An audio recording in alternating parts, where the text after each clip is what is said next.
నియోజకవర్గంలో పక్కన ఏ గ్రామంలోకి వెళ్ళినా అన్ని గుంటలతో ఉన్న పరిస్థితి.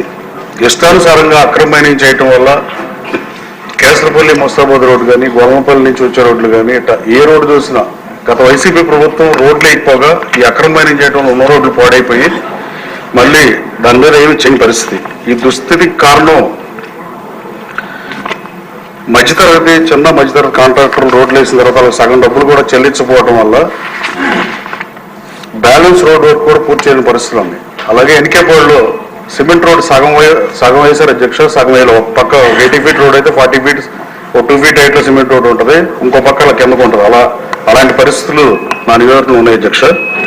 అలాగే రాజధానిలో సీడాక్సిస్ రోడ్డు గురించి మాడితే చెన్నై నేషనల్ హైవే మీద ఉన్న మణిపాల్ ఆసుపత్రి దగ్గర నుంచి సీడాక్సిస్ రోడ్డు వెళ్ళి కలవాలి. అయితే దుర్మార్గంగా గత ప్రభుత్వం పని జరగకుండా అడ్డుపడి ల్యాండ్ పూలింగ్ భూముల్ని 14 మధ్యలో ప్రభుత్వానికి ఇవ్వకుండా చేసింది.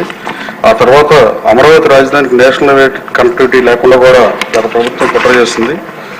అలాగే అధ్యక్ష అసెంబ్లీ మరియు సెక్రటరీకి వచ్చే దారిలో కరకట్ట మొదలయ్యే ప్రదేశంలో ఎడం పక్కన పెద్ద పైలైన్ కనపడుతుంది అధ్యక్ష. అది 600 కోట్ల రూపాయలతో కరకట్ట చేయడం కోసం ఏర్పాటు చేశారు. దీన్ని శంకుస్థాపన చేసిన మాజీ ముఖ్యమంత్రి ఆ శంకుస్థాపన జరిగిన తర్వాత 10% కూడా రోడ్డు అయిన పరిస్థితి.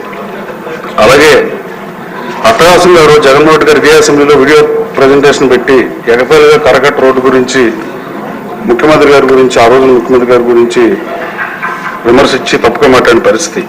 అమరావతి రాజధానిలో రోడ్లు లేకుండా చంద్రబాబు గారు నిర్మించిన రోడ్లు కూడా గ్రావెల్ కంకర తవ్వినవి కూడా మనం టీవీలో చూసాం. అలాగే రాష్ట్రంలో రోడ్లు మరీ ముఖ్యంగా గన్నవరం నియోజకవర్గం రోడ్లు అద్భుతంగా నిర్మాణం చేయాలని ఈ సందర్భం ద్వారా సంబంధిత మంత్రి గారు బీసీ జనార్దన్ రెడ్డి గారిని కోరుతున్నాం.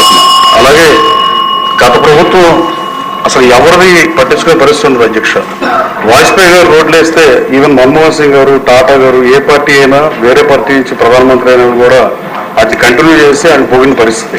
గత